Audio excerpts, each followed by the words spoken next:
क्या महात्मा गांधी ने सही में देश को आजाद करवाया था या सिर्फ वो एक पेपर हीरो है? आज के टाइम में महात्मा गांधी को एंटी हिंदू या फिर प्रो मुस्लिम भी कहा जा रहा है, क्योंकि वो हिंदू टेम्पल में कुरान पढ़ा करते थे। ऐसा क्यों है? जिसने उनको जान से मारा है, आज उसी का टेम्पल पूरे भारत भर में बनाया जा रहा है। और उन पर यह भी इल्जाम लगाया जाता है कि वो रेसिस्ट है, जिसके कारण साउथ अफ्रीका में उनकी कई सारी स्टैचू के साथ तोड़फोड़ की गई थी। और गांधी जी को सेफ्टी वॉल्व कहा जाता था ब्रिटिशर्स का, जो ब्रिटिशर्स को भारत में रूल करने में मदद करते थे। उनका एक स्टेटमेंट था जिसके कारण आज के टाइम तक हिंदू लोग काफी ज्यादा ऑफेंड रहते हैं। क्या था वो स्टेटमेंट? चलिए जानते हैं हम इस वीडियो में। और इस वीडियो से किसी को भी ऑफेंड होने की जरूरत नहीं है, मैं केवल फैक्ट्स पे ही बात करूंगा। The mystery man of India. Our first glimpse as the Rajputana came alongside at Marseille. And there's a woman of whom you've probably all read. इन ईश्वर के दरबार में मैं महात्मा हूँ कि मैं दुष्ट आदमी हूँ, वो तो कोई नहीं जान सकता है। मुझको भी बुरा पता नहीं चलेगा कि मेरे में दुष्टता कितनी भरी है या तो मेरे में साधुता कितनी भरी है। गांधी जी लगभग 1893 से लेकर के 1914 तक साउथ अफ्रीका में ही रहे, जहां पर उन्होंने कई सारे मूवमेंट चलाए क्लास डिस्क्रिमिनेशन और इनजस्टिस को लेकर। और वहां पर उन्होंने एक बुक भी लिखी थी, सत्याग्रह इन साउथ अफ्रीका, जिसके की 3 कोर कॉन्सेप्ट थे: ट्रूथ, सेल्फ केयर और सफरिंग। ट्रूथ का मतलब कि हमें हमेशा सच्चाई का साथ देना चाहिए, और दूसरा सेल्फ केयर का मतलब कि दूसरों में बदलाव लाने से पहले हमें खुद के अंदर बदलाव लाना चाहिए। और तीसरा था सफरिंग। कोई भी चीजों में तुरंत बदलाव नहीं आता है, उसके लिए हमें लड़ना पड़ता है नॉन वायलेंस तरीके से। जब उनकी इतनी अच्छी फिलॉसफी थी तो उन्हें आज के टाइम में इतना ज्यादा क्रिटिसाइज क्यों किया जा रहा है? साउथ अफ्रीका में एस आनंद, जो कि फाउंडर है नवायना के, उन्होंने एक बुक पब्लिश की थी, द साउथ अफ्रीकन गांधी। उसमें उन्होंने डिस्क्राइब किया था कि गांधी जी अफ्रीकन लोगों का तिरस्कार करते थे। उसमें उन्होंने उन लोगों को जंगली, आलसी और नंगे लोग, जिन लोगों के पास पहनने को कपड़े भी नहीं है, इस तरह से डिस्क्राइब किया था। और गांधी जी जितने भी मूवमेंट चला रहे थे साउथ अफ्रीका में, वो ब्रिटिश गवर्नमेंट को प्रूव करना चाहते थे कि इंडियन कम्युनिटी सुपीरियर है अफ्रीकन कम्युनिटी से। इसी कारण से उन्हें आज के टाइम में अफ्रीका में भी क्रिटिसाइज किया जाता है। इसके बाद गांधी जी लगभग 1915 में भारत लौट आते हैं गोपाल कृष्ण गोखले के कहने पर, जो कि एक मेंबर थे कांग्रेस पार्टी के। वो भारत आकर के भारत की कंडीशंस को अच्छे तरीके से समझते हैं, लेकिन अभी भी वो ब्रिटिश गवर्नमेंट के ही फेवर में थे, क्योंकि वर्ल्ड वॉर 1 के टाइम में जो इंडिया के ब्रिटिश वायसरॉय थे, उन्होंने गांधी जी को इन्वाइट किया था वॉर कॉन्फ्रेंस के लिए, और उनसे रिक्वेस्ट किया था कि भारत के लोगों को ब्रिटिश आर्मी में रिक्रूट करने में उनकी हेल्प करें। और गांधी जी ने भी पूरा साथ दिया। गांधी जी ने कांग्रेस ज्वाइन कर लिया था, जिसे एक ब्रिटिश ऑफिसर एयू हुम ने फॉर्म किया था। इसे फॉर्म करने के पीछे रीजन ये था कि 1857 जैसा रिबेलियन फिर दोबारा देखने को ना मिले।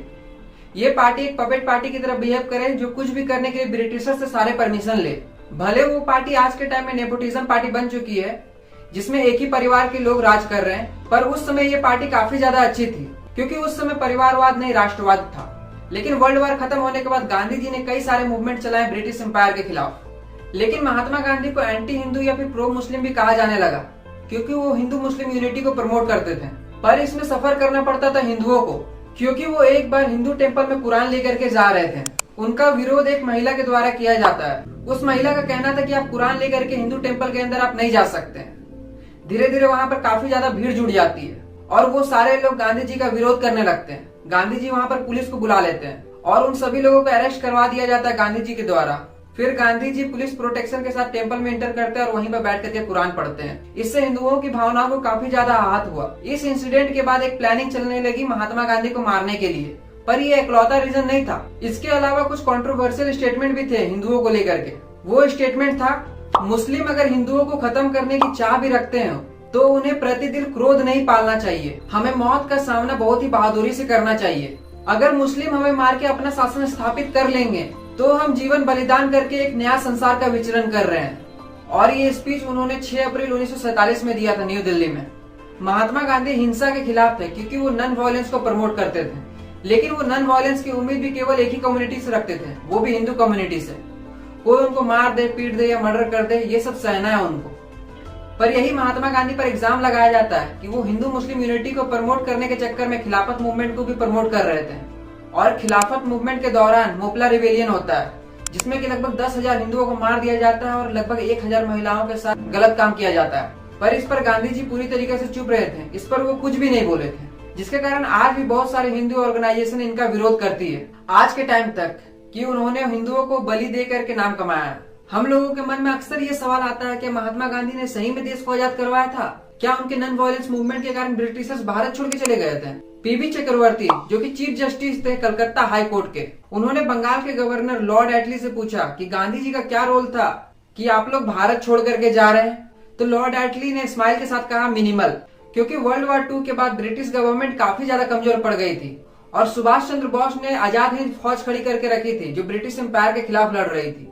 लेकिन वर्ल्ड वॉर 2 खत्म होने के बाद इस आर्मी को डिसबैंड कर दिया जाता है, पर इससे जुड़े लोग भारत में ही प्रेजेंट थे और ब्रिटिशर्स को डर था कि 1857 जैसा रिवेलियन फिर दोबारा देखने को ना मिल जाए। फिर ब्रिटिश के पार्लियामेंट में एक ऑर्डिनेंस पास होता है भारत को आजाद करने के लिए, लेकिन उससे पहले मुस्लिम लीग जो कि पार्टीशन का डिमांड करती है, जिसमें महात्मा गांधी ने कहा था partition is done over my dead body, जिसका हिंदी मतलब है देश को बांटने के लिए तुम्हें मेरी लाश से गुजरना पड़ेगा। पर ये तो उन्होंने कहा था, कहने से कुछ नहीं होता, करना भी पड़ता है। इसके खिलाफ उन्होंने कोई भी एक्शन नहीं लिया।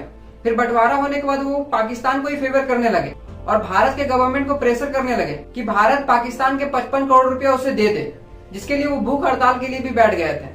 पता नहीं उस समय गांधी जी के दिमाग में क्या चल रहा था। फिर B.R. अम्बेडकर ने भी महात्मा गांधी के लिए एक स्टेटमेंट दिया था, I never called him Mahatma because he does not deserve it's title, not even point of view of his morality.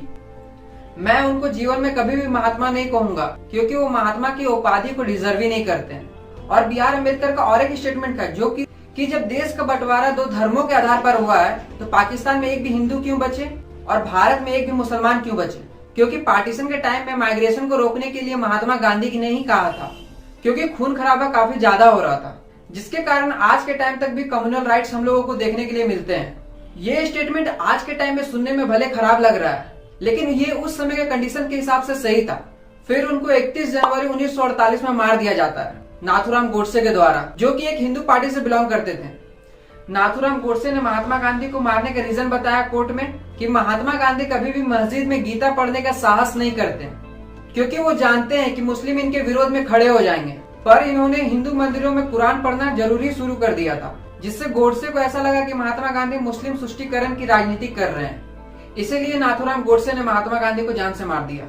चलिए मिलते हैं फिर किसी नए वीडियो में एक नए टॉपिक के साथ। प्लीज इस चैनल को सब्सक्राइब कीजिए और कमेंट में अपना रिव्यू दीजिए।